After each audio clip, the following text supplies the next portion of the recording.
Hello or welcome back to my channel, or welcome if you're new. It is Sophie and Lorena.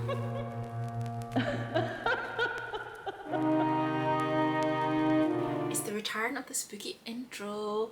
And you know why, guys? Because this is my October TBR. It is spooky season and I've got my pumpkins out. Actually, this is pumpkin spice in here. I love autumn and I love all the readathons that always take place in October.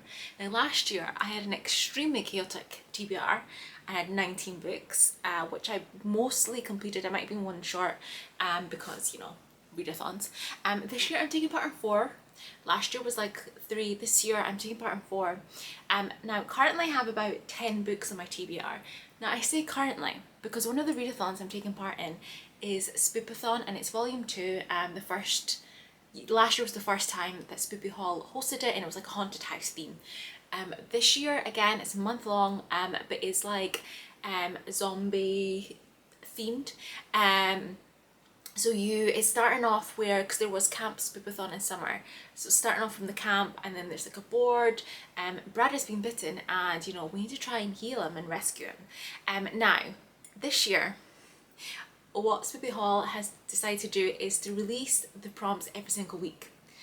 So therefore I cannot plan my TBR for Spoopathon. Now she said there's going to be like 10 each wave, so there'll be 4 across 4 weeks. There'll be 10 prompts. Apparently they're very broad, so you should be able to kind of match books. So hopefully the ones I've selected I can mostly use. I probably will need to read some extra books in between, so that's why I say that currently my TBR is at about 10, but that is probably going to be increased by the end of the month.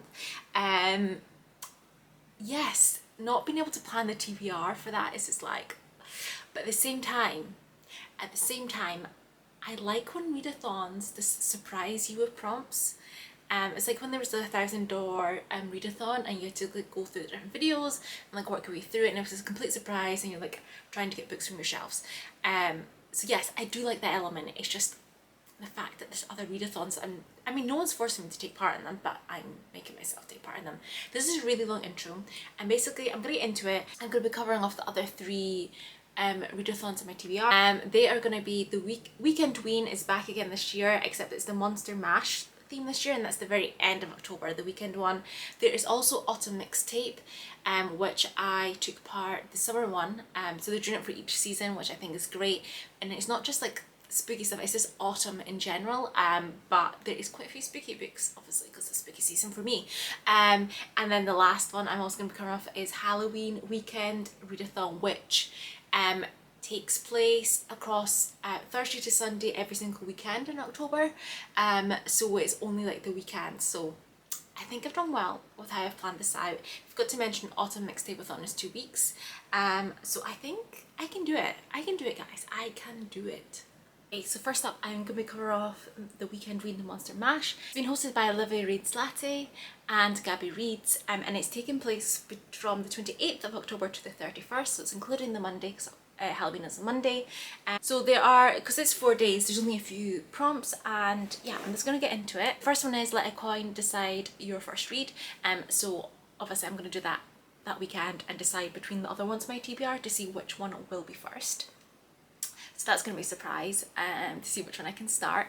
I forgot to mention, actually, I'm busy the weekend of this one, so I'm going to have time to read, so I've went for a more easier TBR, because yeah, time, I'm not too sure on my times.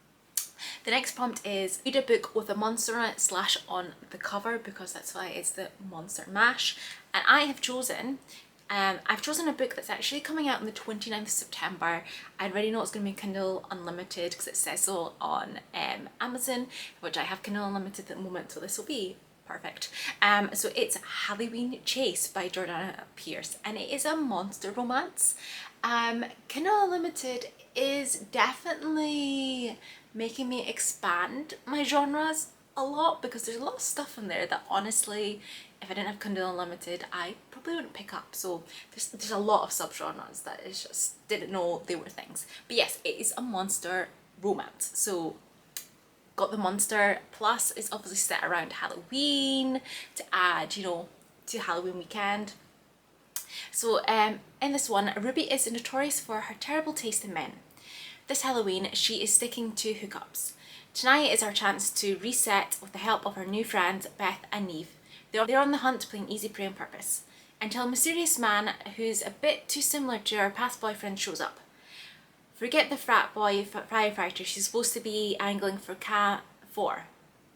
Forget the frat boy firefighter she's supposed to be angling for.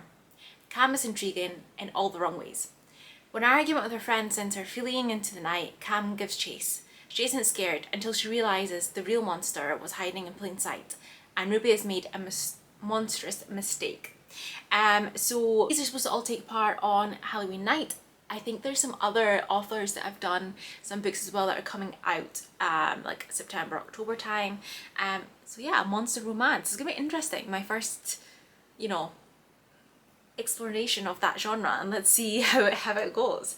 I have no idea the length of this book because it just doesn't tell me on Amazon, so but I presume that it's not a long one because like it's a kind of unlimited book. I don't think it's gonna be a huge book, so we'll have to see how that one goes. And then the next one is listen to a spooky audiobook or read a horror manga graphic novel. I've went for the audiobook to make things easier for me, and I am going to be reading, or listening to I should say, Night of the Living Dummy, a classic Goosebumps written by R.L. Stine. So last October I started kind of picking up the Goosebump books again on audiobooks or on script. And yeah, they're really fun. They only last like, they're all about 3 hours each, and I always listen to it like 2 times the speed, so they are super quick reads for me, so which is perfect for this one. So this one, the only information I have on this specific Goosebump one is the puppet who pulls all the strings, none other than the slappy dummy. So yeah, I have no idea. Yeah, there's some sort of dummy. I'm not entirely sure what's going to happen, but I always find them super interesting. And yeah, should be pretty. Last point for this readathon is read a book at night or in the dark, and I have chosen a short one because obviously reading in the dark at night you want something quick, and like I said, I'm very busy that weekend. So I have chosen The House in Abigail Lane by Keelan Patrick Burke. He is the author of Sour Candy and Blanky, which is other like horror novellas, which I read both last year I think, and I enjoyed them. He has like lots of different ones, so if you are looking for a quick read, I recommend Keelan Patrick Burke's books. I've also picked up like The Tent by him, so yeah, this is 74 pages, so it is perfect to get done quickly.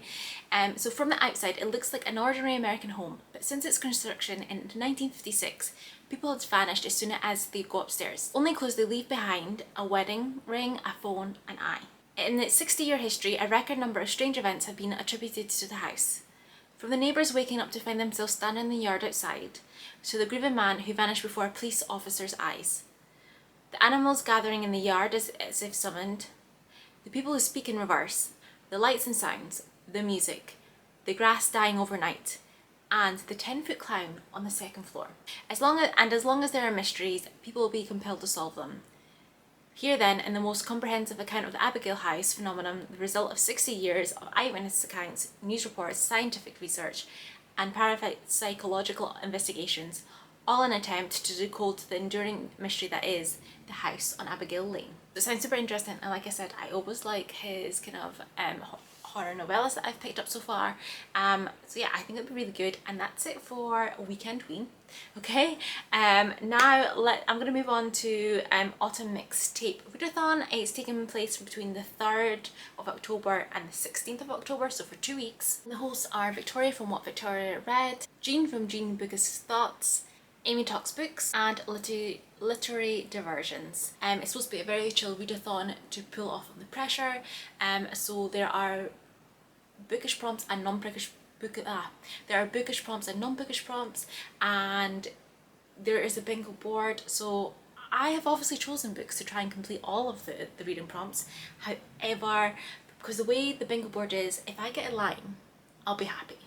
But I do want to try and read all the books that I have in my TBR, but you know, there's a chance for me not to put so much pressure on myself. The first prompt is nature on the cover, and I have chosen Sweet Pea by C.J. Scoose? Is that how you say it? Scoose? Sorry. And I've chosen this one because Chloe from Chloe Reads Books has a book club, Chloe's Crime Scene Corner, and I've not taken a part in it the last few months, but I really want to read this book, and this is October's pick, and the dates for reading it fit well with this readathon. The book club is starting on the 1st of October, but I'm going to wait till the Monday, catch up and kind of read this. It is a bit of a chunker. It's like 473 pages, so it is a big one, but I think I can do it. And yes, I'm reading it on Kindle Unlimited, but also the audiobook is on Scribd, so I can switch between the two or use the audiobook to help me kind of speed up and get through it quicker. I do manage to take it all in. I don't know how. I've managed to train myself really well at audiobooks. So anyway, the premise of this one. The last person who called me Sweet Pea ended up dead. I haven't killed anyone for 3 years, and I thought that when it happened again, I'd feel bad. Like an alcoholic taking a sip of whiskey, but no, nothing. Night's sleep, didn't wake up at all, and for once, no bad dream either. This morning I feel balanced, almost sane for once. Rhiannon is your average girl next door. Settled with her boyfriend and little dog, but she's got a killer secret. Although her childhood was haunted by a famous crime, Rhiannon's life is normal now that her celebrity has dwindled. Today her job as a notarial assistant is demeaning and unsatisfying. By evening she dutifully listens to her friends' plans for marriage and babies while secretly making a list. A kill list. From the man on the Lidl checkout who always mishandles her apples, to the driver who cuts her off on the way to work, to the people who have got it coming, Rhiannon's ready to get her revenge. Because the girl everyone overlooks might be the one able to get away with murder. So this is a thriller, like a psychological thriller. I do love a good thriller. I haven't really heard anyone speaking about this. It sounds interesting, and yeah, I'm really looking forward to reading it. The next one is WITCH, which stands for Woman in Total Control of Herself, / witchy book. Okay, so it's based on a song. So yes, you have the kind of, it's a dual prompt. Now I've went for My Best Friend's Exorcism by Grady Hendrix for the first half of that prompt, because it sounds like it kind of has like woman totally in control of herself. Obviously not the best friend, but the one of the main characters. I don't know their names at this stage, but one of the main characters, it sounds like she would be. But also I suppose even Sweet Pea could maybe fit for this. We'll need to wait and see as I read them. So this one, I think a lot of people have read it. There's a film coming out on Prime at the end of September, I think. So I've been wanting to read this book for ages, and like now that there's actually going to be like a film adaptation, like I want to read it so then I can watch that during October as well. And also there's like a film prompt again, so I could probably use that once I've read the book. So I know this one is supposed to have like lots of 80s vibes in it. I do really like Grady Hendrix's style of writing. He's always got this comedic edge to his horror, like, and he makes lots of references. So it's not like super scary. I've read quite a few of his books now, and I do really enjoy them, and this is supposed to be really good. So the year is 1988. High school sophomores Abby and Gretchen have been best friends since 4th grade.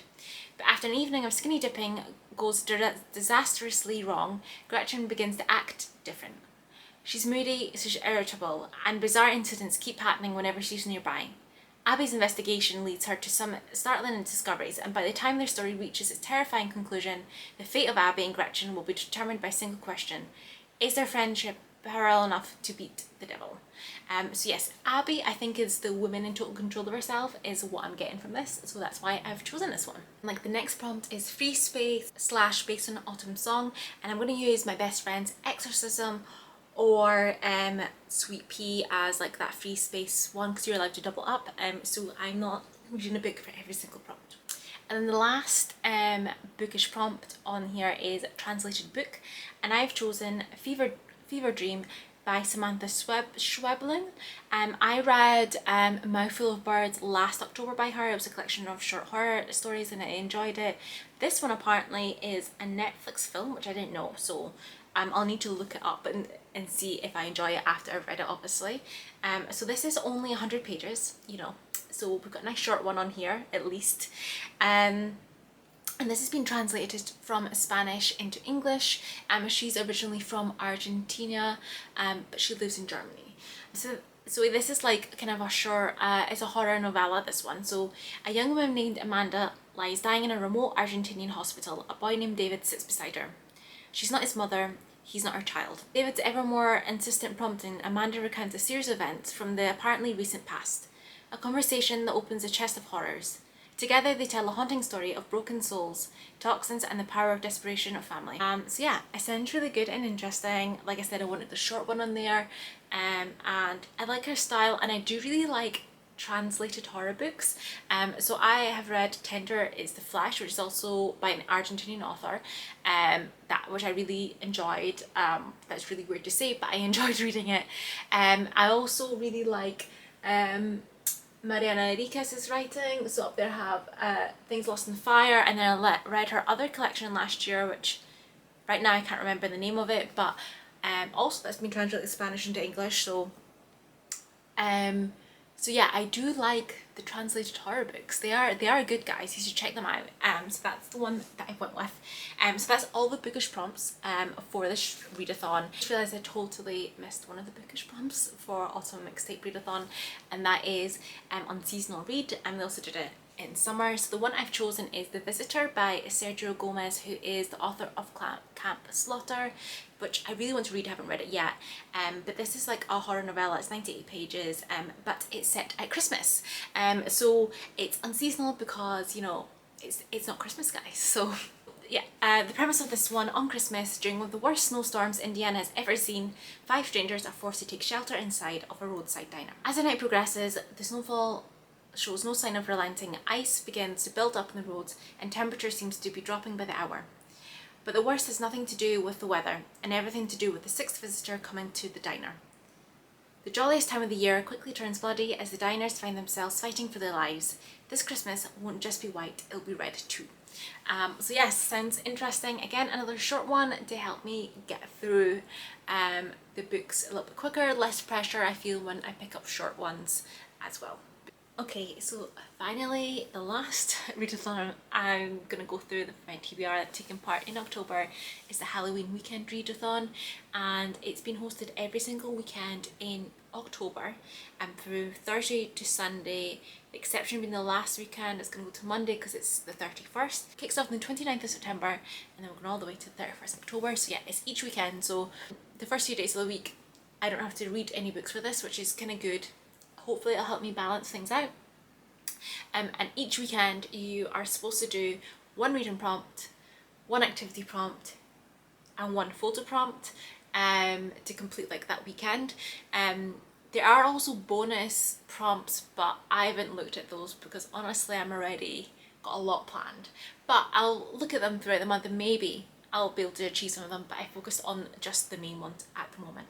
This has been hosted by Katrina Brown, Books with Lexi, Michelle's Library, Erin Megan and Riverton Reads. So I'm just going to take you through the prompts that I'm doing. I did it out by like each weekend, so these I'm going to go through the order of the weekends I'm going to be doing this because it kind of matches off with like autumn and the autumn mixtape and also Weekendween as well. There's some that kind of crossovers. I'm trying to make the most of, you know, doubling up. So the first prompt that I'll be doing is read a book with a Halloween rated word, so like dark, night, haunt, shadow, blood, fear, etc. I've chosen Playing Dead. I got this in a Storygraph box. I want to say it was like April 2021, like I won a competition, and I've not read any of the books from that box, and they sound all really interesting and I really do want to read them. So I finally managed to fit one onto like a TBR because I do need to read books I actually own, guys. I do need to read them. So this is a thriller, and it's not one I've not seen anyone speak about. I also really love this cover, guys. So I'm really looking forward to this one. So this is just after her father's death, Tommy receives a letter from a stranger. The woman claims that Tommy is her biological daughter, kidnapped as a baby over 30 years ago. Then she is approached by a journalist who claims to know about her past, but can she trust him? Unsure what to believe, Tommy sets out to discover the truth about her identity. As explosive secrets emerge, she realises it's not just her life that's in danger. So yes, it sounds really good.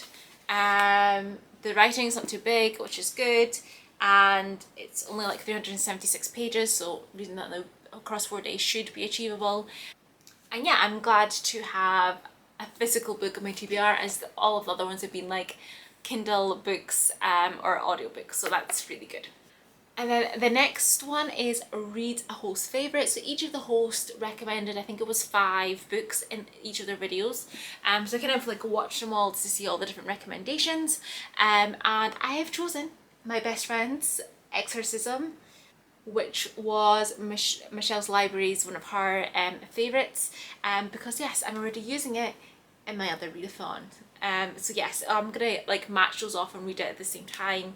Yeah, I'm gonna read it obviously during the weekend of the 6th to the 9th. So it goes along with Autumn Mixtape. So yes, we've got a nice doubling up one, which is perfect. Then the following weekend I'll be reading a horror or thriller genre blend. So it could be horror thriller together, or it could be like psychological thriller, or like, you know, different blends of genres. I have chosen The Visitor by Cedric Gomez because this one, I believe from what I've seen, is actually a horror sci-fi blend. It has some sort of sci-fi element to it. So again, I am doubling up between Autumn Mixtape Readathon and Halloween Weekend Readathon. So that is really good. It's a nice short one, so maybe that weekend I could do an additional book. We'll have to wait and see. Then the next following weekend I'll be reading a book in my favourite horror or thriller subgenre. So you know, it could be things like slasher, home invasion, gothic, a legal thriller, you know, lots of different things. And I have chosen The Family Upstairs by Lisa Jewell. This is supposed to be a psychological thriller. I have had this on my shelf since about last summer, like summer 21, and I got it from the charity shop, so it was a good find for 50p. I've never read a Lisa Jewell book. I do have another one up on my shelf which you can't see, which is Watching You, and I think I have some on my Kindle, so I'm going to be glad to finally pick up a Lisa Jewell book. And I've seen a lot of people speak about this one, so I think it's been really good and interesting. So this one, be careful who you let in. In a large house in London's fashionable Chelsea, a baby wakes in her cot, well fed and catered for. She is happily waiting for someone to pick her up. In the kitchen lie 3 decomposing corpses. Close to them is a hastily scrawled note. They've been dead for several days. Who's been looking after the baby? And where did they go?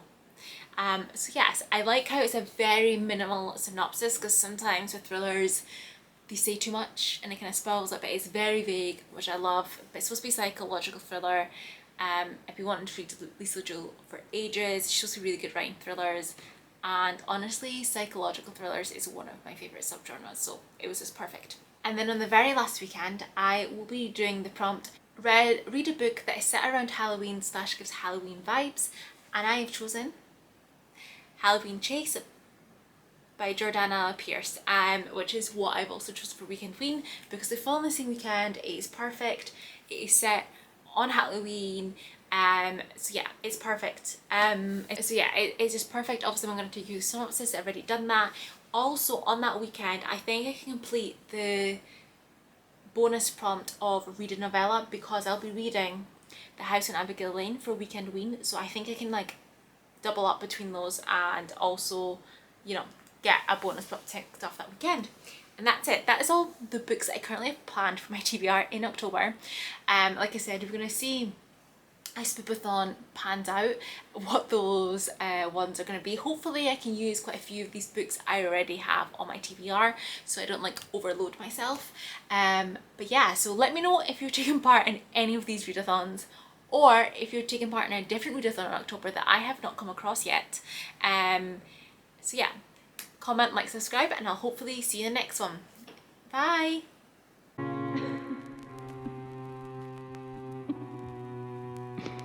The next prompt is WITCH, or which stands for that. Read a book with a Halloween